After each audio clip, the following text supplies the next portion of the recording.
Okay, so tayo po ay mag daily collective reading. It's been 2 weeks na wala tayong daily collective reading. Kung di ako nagkakamali, 2 weeks po na wala tayong daily collective reading. And eto na, mag-daily collective na tayo. Kagaya po na sinasabi ko, my dear, sa tamang panahon, sa tamang oras, hahanapin ka po ng reading na ito. Okay, so tingnan natin kung ano mako-collect natin sa araw na ito.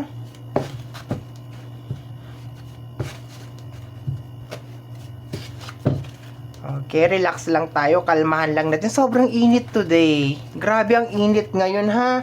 Huwag pong kalimutan na uminom ng tubig. Ayan, para hindi ma-dehydrate. Okay, water po talaga tayo ha. Ayan, so kasi sobrang init.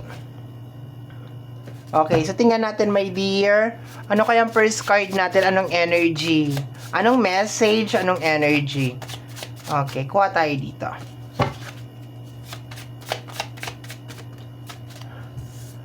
Run, baby, run. Okay, I remember nung sinusulat ko to, is more on parang, ang nakuha ko, ang nare-receive ko na energy dito sa run, baby, run.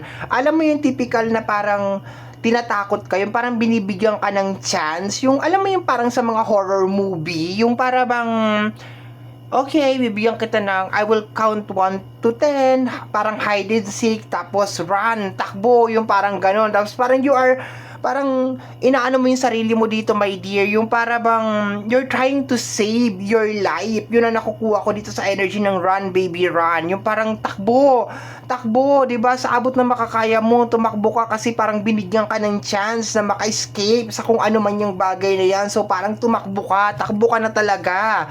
Wag kang lilingon, dire-diretso lang. Yun ang nakukuha ko diyan, my dear. So by the time na napapanood mo to, my dear, meron na yung pintuan or yung yung door is very wide open, my dear, as in very very wide open, and pwede kang tumakbo. Okay, kaso karamihan kasi ng mga ganyan na mga eksena, my dear, minsan nadadapa, di ba, yung mga sa mga horror movie nadadapa, o di kaya may mga ganun, o kaya bigsan may babalikan, di ba, I need to go back, babalikan ko si ganito, ganyan, ganun, di ba, parang sinasabi sa card na to na i-save mo yung buhay mo, my dear, i-save your life, tumakbo ka na, di ba, wag mo nang isipin kung sino yung mga naiwan mo dun, basta tumakbo ka na, dire-diretso takbo ka. Okay, kumbaga parang open na open, yung door, as in super super wide, and you just need to run. Takbo, baby, run, run, run. Ganon.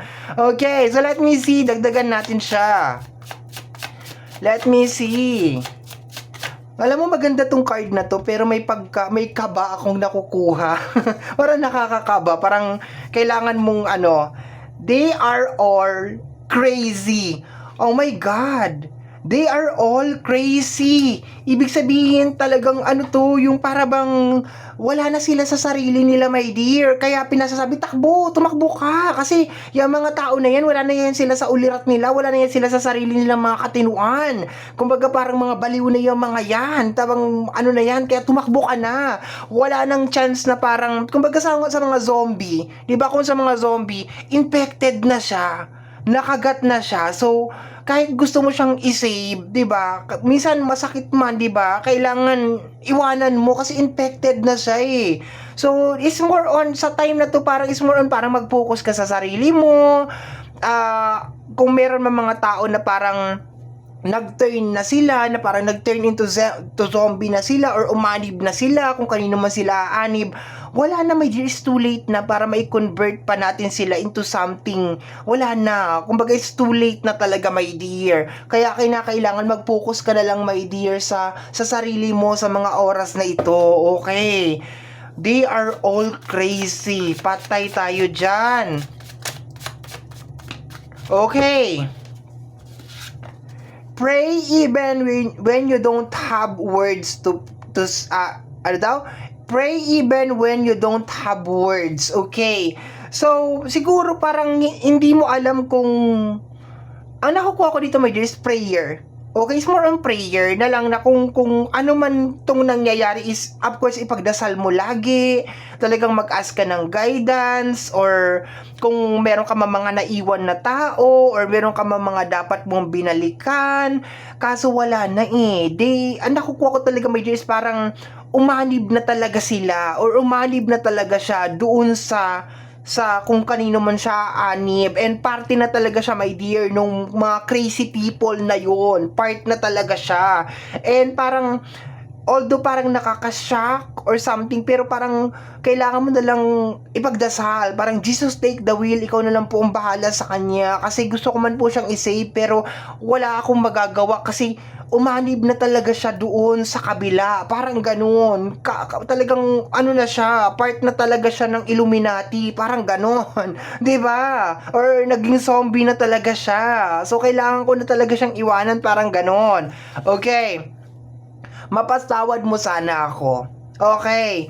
So, hindi madali sa iyo to, my dear. Hindi madali sa iyo na parang tumalikod sa isang tao or iwanan yung tao na yun. Pero parang napapansin mo kasi, my dear, na kung sino man tong tao na ito, kung sino man to, sabi ko nga sa iyo, my dear, sa every eksena or parang every movie na napanood ko talaga, my dear, laging may babalikan, is either babalikan yung susi, it's either babalikan yung cellphone or something, pero ito kasi parang sinasabi na wala na eh, they are all crazy, they are all infected na, my dear, so wala ka nang babalikan doon, wag ka nang bumalik, kasi pag bumalik ka, possible na hindi ka talaga makakaalis. So mapatawad mo sana ako. Malamang mapapatawad, kung zombie na siya, my dear, mapapatawad ka talaga niya kasi wala na siya sa katinuan, 'di ba? Kasi kung talagang nakaanib siya sa iyo, my dear, o kung talagang alay mo siya, sasama siya sa iyo. 'Di ba? Sasama siya sa iyo, iba-back up ka niya, susuportahan ka niya,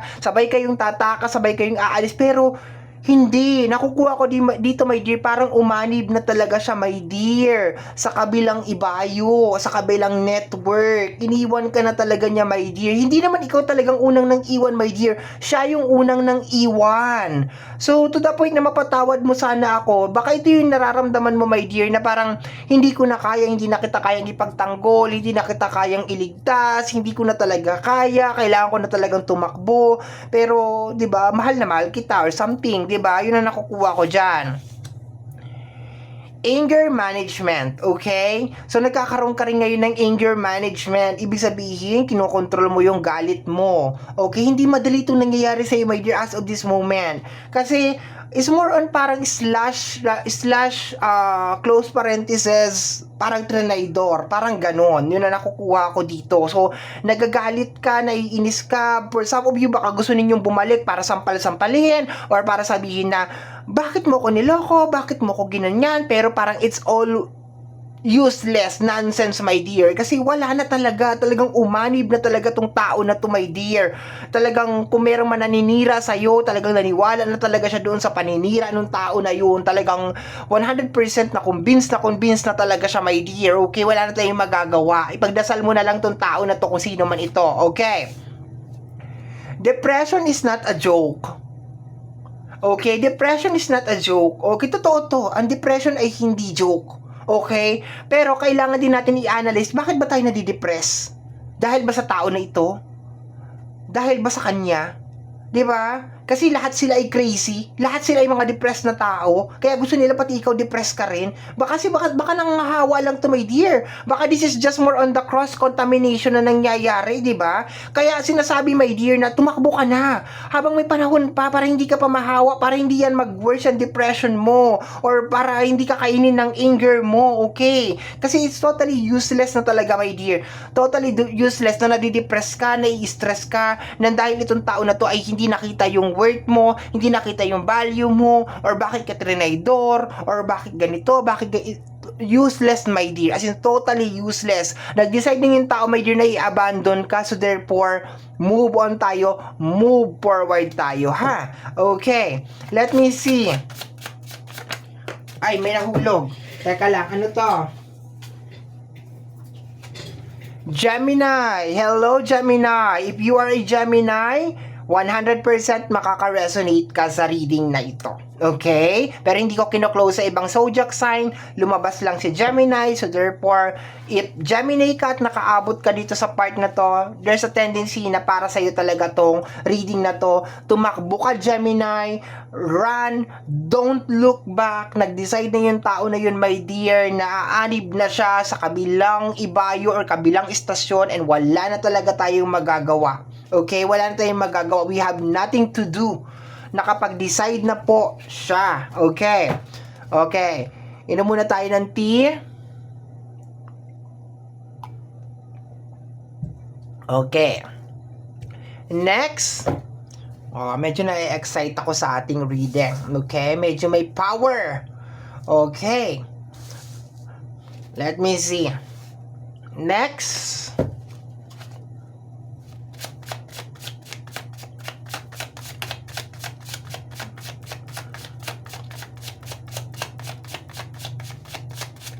Okay. Dami. Choose kindness. Okay, piliin mo pa rin maging mabuti.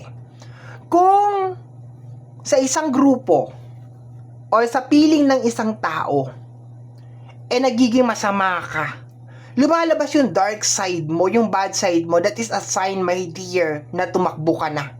Lumayo ka na sa tao na yan habang maaga pa. Kung yan tao na yan, my dear, ay pinapatay ang kabutihan sa puso mo bilang isang tao, okay, yung dark side mo, yung bad side mo nilalabas niya, it's better na lumayo ka na sa tao na yan. Witchcraft. Possible na meron din mga witchcraft na nangyayari, okay? Sabi ko nga sa iyo, itong kung sino man to, kung sino man yung sinalihan nito, kung sino man yung inaniban nito, na mga baliw nitong mga tao na to. Lahat sila dyan ay baliw na sa grupo na yan. Lahat sila ay may mga saltik na, may mga tama na. Okay, wala tayong magagawa. Okay? May mga witchcraft, may mga mangkukulam sa grupo nila, or dyan sa ano na yan, may mga witchcraft, okay? Or baka may mga witchcraft na ginagawa sa iyo, my dear, okay? Paulit-ulit na sitwasyon. Okay, possible na yung paulit-ulit na sitwasyon na nangyayari sa'yo is kagagawan ng witchcraft. Kagagawan nila. Okay? Tingnan natin. Lihim na galit. Okay, may lihim na galit din. Paulit-ulit na sitwasyon. May witchcraft, may lihim na galit. Samot-sari, my dear. Okay? So, your success is their karma. Okay, once again, my dear, your success is their karma. Ibig sabihin, itong mga tao na ito or itong tao na to, pwede naman more than one, pwedeng one. Ayaw ka nila maging successful, my dear.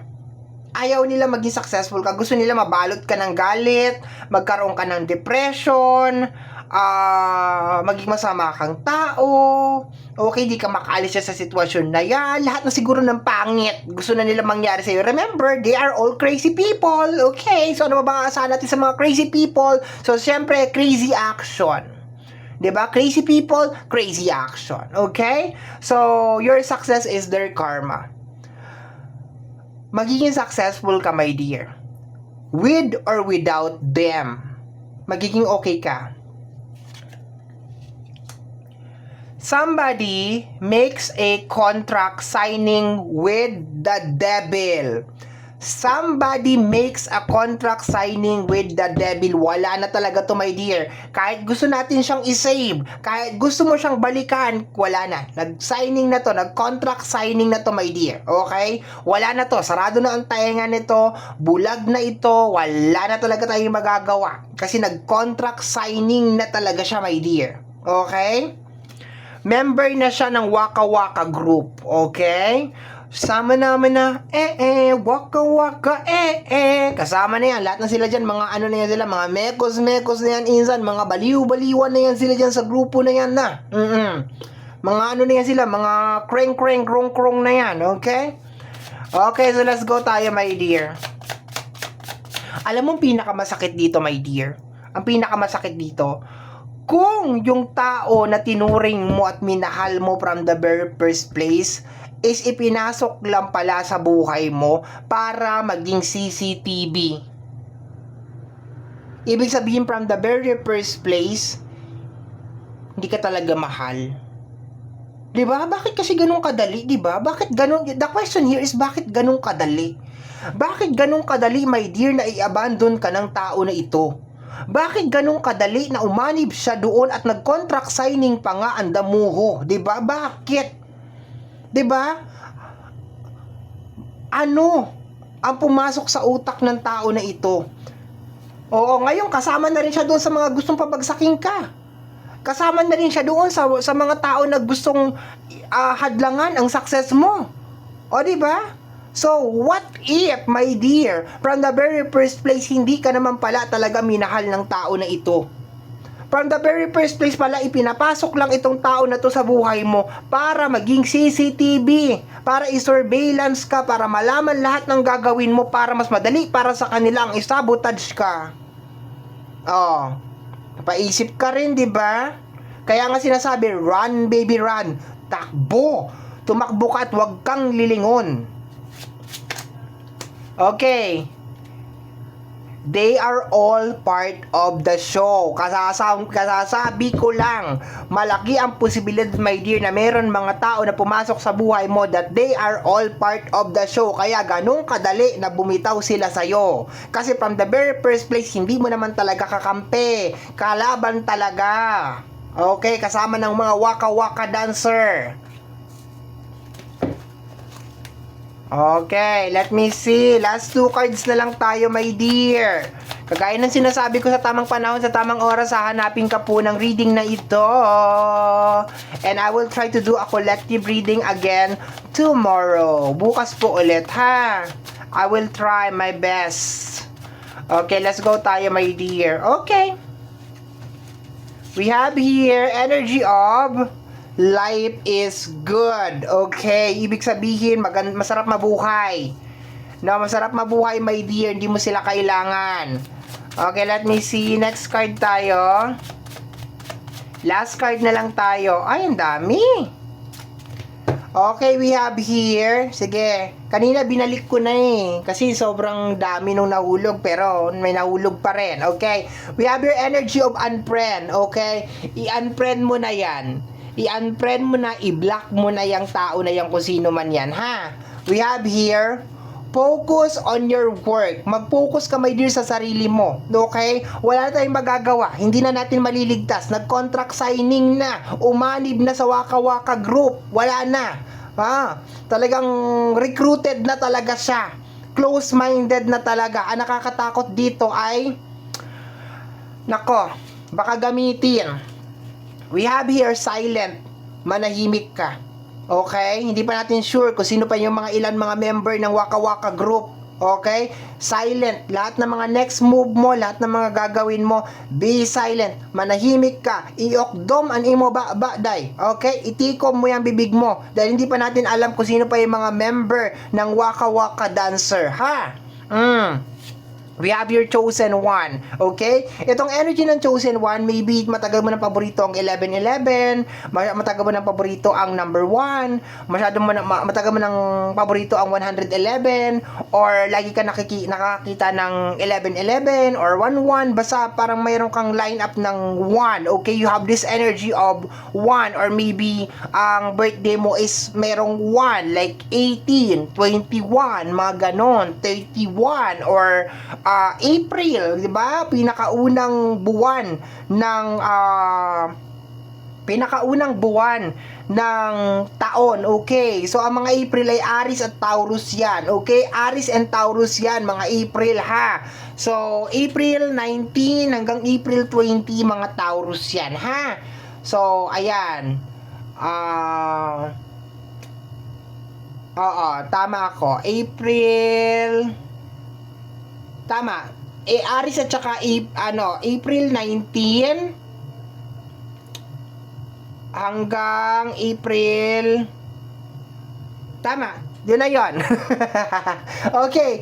So, my dear, hindi ko na pahabain tong reading natin. Thank you so much po sa pagsama sa akin sa ating daily collective at sa patuloy pa rin pong pag-aabang ng ating daily collective. I will try my very very best, my dear, na lagi po ako makapag-upload ng daily collective. And always remember, my dear, na ang mga cards natin ay gabay lamang po. Tayo pa rin po ang gumagawa ng ating kapalaran. Stay connected po sa ating buong may kapal na may likha ng langit at lupa. Maraming salamat po. Bye-bye. Thank you.